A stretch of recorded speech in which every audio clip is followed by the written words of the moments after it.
जय माता दी। दोस्तों, आज इस वीडियो में हम बात करेंगे निर्जला एकादशी व्रत के बारे में, जिसे हम भीमसेनी एकादशी के रूप में भी जानते हैं। इस व्रत का महत्व, पूजन विधि और व्रत कथा किस प्रकार से है। लेकिन वीडियो शुरू करने से पहले आपसे रिक्वेस्ट है कि अगर अभी तक आपने मेरे चैनल को सब्सक्राइब नहीं किया है तो प्लीज़ सब्सक्राइब कर लें, साथ में बेल नोटिफाई करना ना भूलें। दोस्तों, वर्ष की 24 एकादशियों में ज्येष्ठ माह के शुक्ल पक्ष की एकादशी सबसे बढ़कर फल देने वाली है। मात्र इस एकादशी का व्रत रखने से ही वर्ष भर की एकादशियों के व्रत का फल प्राप्त हो जाता है। इस एकादशी में सूर्योदय से द्वादशी के सूर्योदय तक जल ना ग्रहण करने का विधान होने के कारण इसे निर्जला एकादशी कहा जाता है।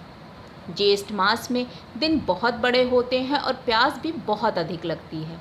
ऐसी दशा में इतना कठिन व्रत रखना बड़ी साधना का काम है। आइए अब जानते हैं इसकी पूजन विधि के बारे में। इस व्रत के दिन निर्जल व्रत करते हुए शेष साई रूप में भगवान विष्णु की आराधना का विशेष महत्व माना गया है।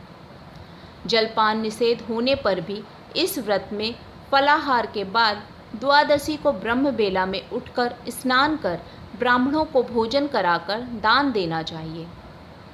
इस एकादशी के दिन अपनी शक्ति और सामर्थ्य अनुसार ब्राह्मणों को अनाज, वस्त्र, छतरी, फल, जल से भरे कलश और दक्षिणा देने का विधान है। सभी व्यक्ति प्रायः मिट्टी के घड़े, सुराही, पंखे और अनाज का दान तो करते ही हैं, इस दिन मीठे शरबत की प्याऊ भी लगवाते हैं। आइए अब जानते हैं निर्जला एकादशी व्रत कथा के बारे में। श्री सूत जी बोले, हे ऋषियों, अब सर्व व्रतों में श्रेष्ठ, सर्व एकादशियों में उत्तम निर्जल एकादशी की कथा सुनो।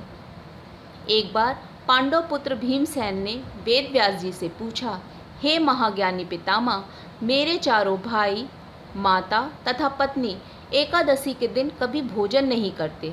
वे मुझे भी सदैव ऐसा करने को कहते रहते हैं, परंतु महाराज, मैं उनसे कहता हूँ कि भाई, मैं भगवान की शक्ति पूजा आदि तो कर सकता हूँ, दान भी दे सकता हूँ, परंतु भोजन के बिना नहीं रह सकता।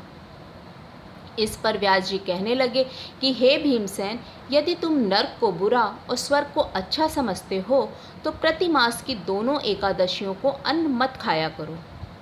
भीम कहने लगे कि हे पितामह, मैं तो पहले ही कह चुका हूँ कि मैं भूख सहन नहीं कर सकता।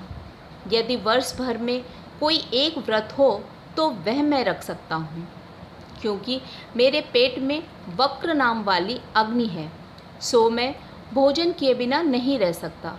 भोजन करने से वह शांत रहती है, इसलिए पूरा उपवास तो क्या, एक समय भी बिना भोजन किए रहना कठिन है।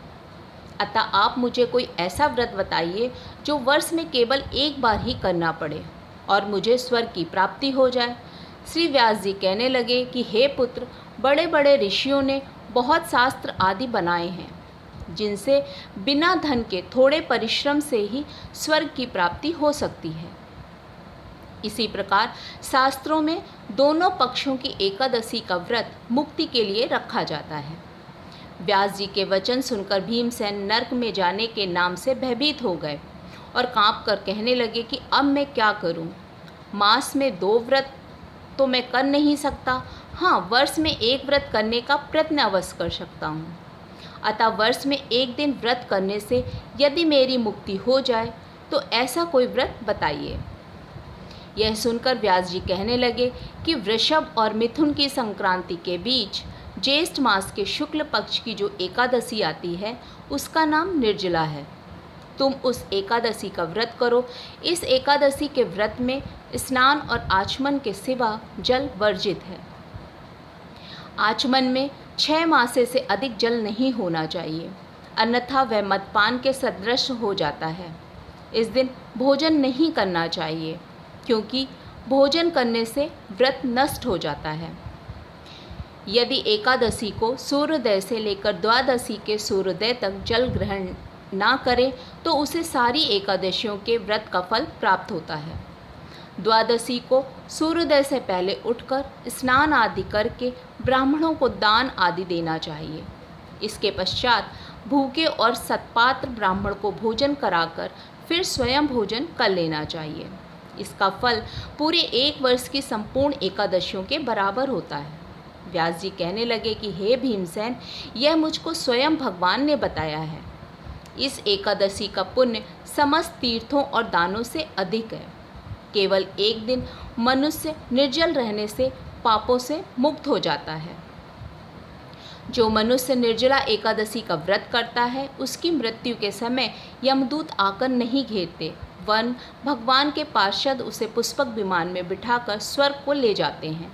अतः संसार में सबसे श्रेष्ठ निर्जला एकादशी का व्रत है। इसलिए यत्न के साथ इस व्रत को करना चाहिए। इस दिन ओम नमो भगवते वासुदेवाय नमः मंत्र का जाप करना चाहिए, गौदान करना चाहिए।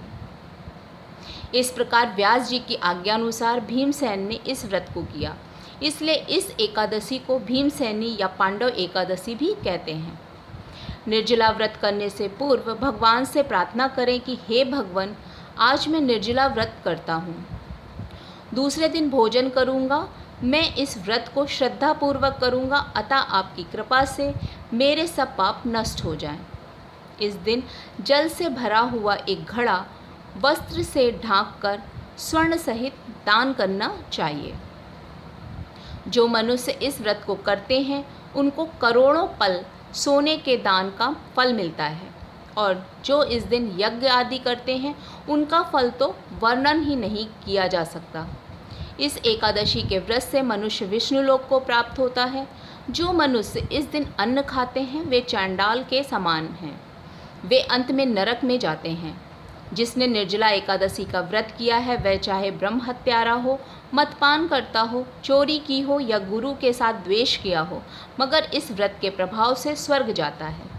हे कुंती पुत्र, जो पुरुष या स्त्री श्रद्धापूर्वक इस व्रत को करते हैं, उन्हें अग्रलिखित कर्म करने चाहिए। प्रथम भगवान का पूजन, फिर गौदान, ब्राह्मणों को मिष्ठान व दक्षिणा देनी चाहिए तथा जल से भरे कलश का दान अवश्य करना चाहिए। निर्जला एकादशी के दिन अन्न, वस्त्र, उपहार में जूती आदि का दान भी करना चाहिए। जो मनुष्य भक्तिपूर्वक इस कथा को पढ़ता या सुनता है, उसे निश्चय ही स्वर्ग की प्राप्ति होती है। दोस्तों, निर्जला एकादशी व्रत की कथा आपको कैसी लगी, कमेंट करके ज़रूर बताइएगा। अगर वीडियो पसंद आया हो तो प्लीज़ लाइक करें, शेयर करें, और वीडियो में यहाँ तक साथ देने के लिए आपका धन्यवाद।